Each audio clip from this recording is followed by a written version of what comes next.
Welcome back to the channel, everyone. I'm Saladino.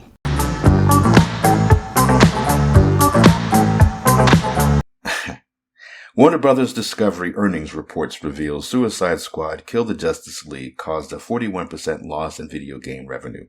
Talking about dropping the bag. Warner Brothers dropped the bag so hard. It's 2023 Hogwarts Legacy was the biggest game of the year, bigger than Call of Duty. Already that's no small feat. But when you take into account that the success came in the midst of this huge backlash against J.K. Rowling and this boycott and all this harassment to streamers who played Hogwarts Legacy, all this stuff that had really nothing to do with the game itself, with Harry Potter itself, simply that activists were mad at J.K. Rowling for not believing or not going along with this nonsense that men can actually become women. Suddenly, it wasn't just about, hey, trans women are trans, don't hurt them for being trans, don't discriminate against them for being trans. It's now, no, you have to believe that what they say they are, they actually are. And we have to change language for them. And you can't play a video game that has nothing to do with trans people because I don't like the creator who, an actual woman, doesn't accept that men can be women too.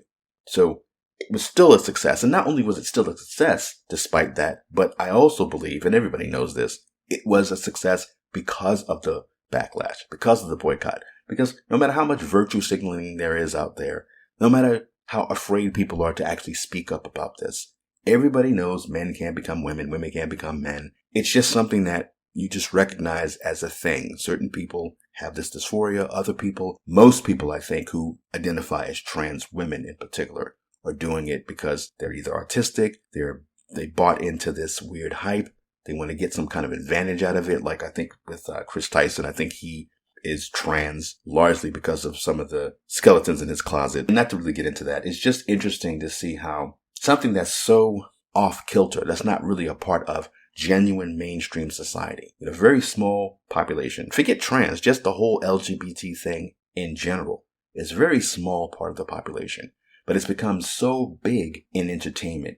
And people wonder why entertainment is failing. So I'm sure there's a lot more to it than DEI. But for me, as a consumer, it all comes down to the fact that these companies are not giving customers what they want. Not only are they not giving customers what they want, they're actively doing everything they can to destroy what they want. And then, when the customers complain, they call the customers bigots. And so that's the big issue with DEI. DEI, this whole big virtue signaling thing where they talk about representation matters.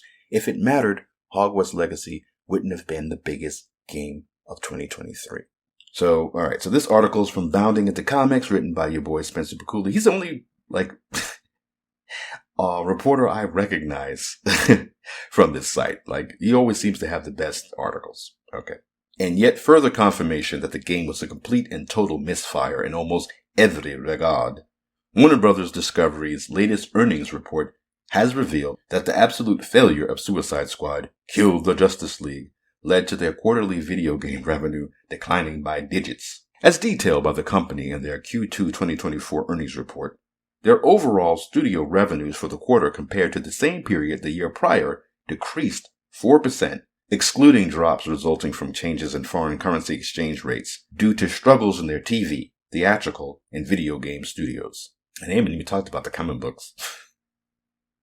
TV revenue declined 27%, primarily driven by the timing of initial telecast productions as well as lower licensing sales, reported WBD. Theatrical revenue increased 19%, ex-FX, primarily due to higher home entertainment revenue from Dune Part 2 and higher box office carryover due to the performance of Godzilla x Kong, The New Empire, which was released at the end of March. And while these double-digit declines are significant, they pale in comparison to the damage done to the company's financials by the underperformance of their video games division, wherein games revenue declined 41%, primarily driven by the weak performance of Suicide Squad Kill the Justice League this year, compared to the strong performance of Hogwarts Legacy in the prior year.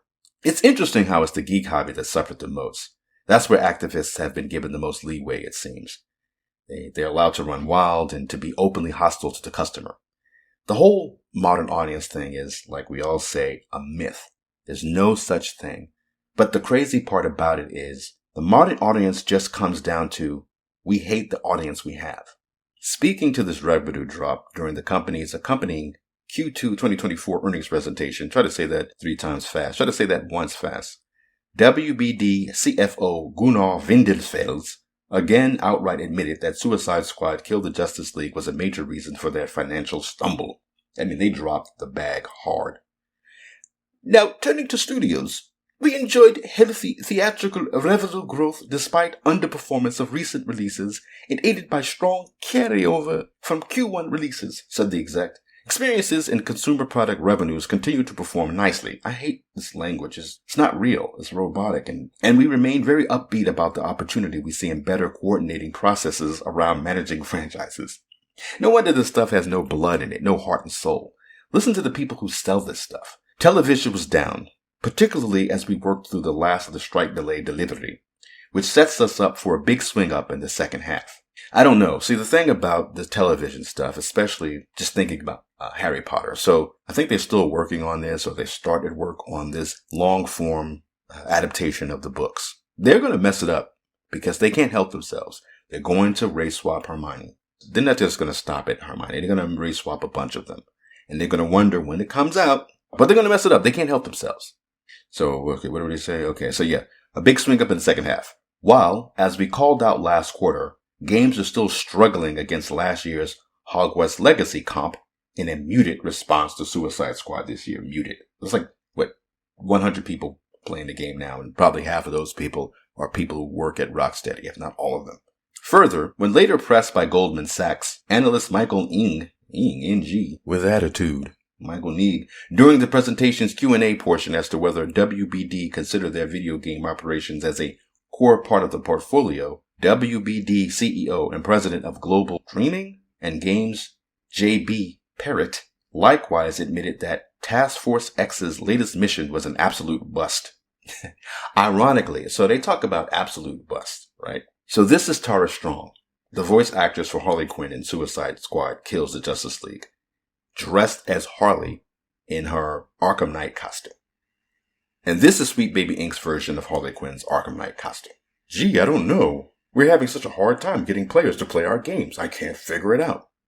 It was such a total bust. Okay, so let's see. So J.B. Parrott admitted that it was an absolute bust. Yes, he began, positively answering Neeg's question.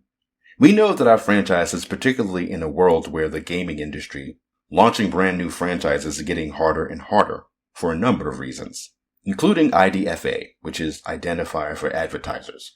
So including IDFA deprecation and more challenges with marketing and customer acquisition. And that franchises like the ones that we have are in high demand and can help in launching games. Except you keep screwing with these franchises that are in high demand. Customer acquisition. Again, these assholes already have a huge customer pool to choose from, to pick from, to exploit and sell to. But they deliberately went out of their way to shun them and chase them off, all while calling them bigots. Now, you still need a great game, he added. And the reality is we've had the unfortunate, in the short period of 12 months, we went from having the record year that we had in 2023 with Hogwarts Legacy to, unfortunately, having the opposite side of that spectrum with Suicide Squad. He keeps saying unfortunate or unfortunately, but this wasn't an act of God where it was just beyond their control. They hired people who actively did this. That Arkham Knight outfit, the way they changed that for Suicide Squad, it's just such a silly, petty, prudish thing to do. It's like, oh no, there's too much cleavage and boobs in this. She's too sexualized. We can't have that. You know, they brought Sharia to the West, these idiots. And what's so stupid about that is that this Suicide Squad is a live service game. You're supposed to want players to keep coming back. You want them to buy these skins. But if they're hideous, if they're ugly, if they're G-rated, all you have to do is look at these gacha games from the East. You have to look at something like First Descendant, right? And there's this new game that's come out, Mecha Break, with this amazing customer creation that they have, right? All this fan service. It's called fan service for a reason. You serve the fans so that the fans keep coming back. Look, why is this hard?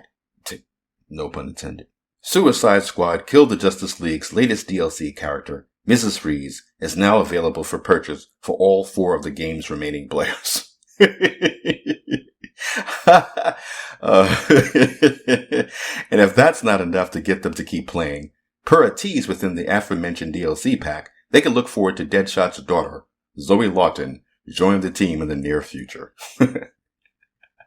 Oh my God. This is insane. There's like the fact that they followed up with these extra, with the new seasons and the new DLC packs. They had one-legged Joker, gay, ultra thin, looking like your boy from The Nightmare Before Christmas. Then you got Mrs. Freeze. And then they're going to follow up with Zoe Lawton. Like, they don't even care about the characters that they're putting out there. They're not even interested in giving you a character that you actually want to see and play as. They don't want to give you sexy characters, anything like that.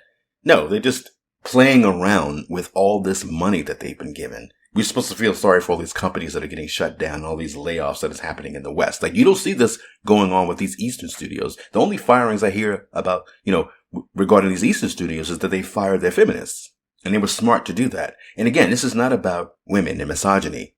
Like, somebody was talking about this when we, go into the Black Myth Wukong thing, where they were talking about a CEO at some company was saying he didn't want another feminist bitch working at his studio. And this wasn't the Black Myth Wukong guy. It was some other Chinese company where the guy was like, no, get rid of these feminist bitches. We don't want them working at the company. And feminists were acting like, oh my God, it's such misogyny. But like somebody pointed out, he didn't say get rid of the women working at the company. He said get rid of the feminists working at the company. That's a huge difference. Oh, tingly.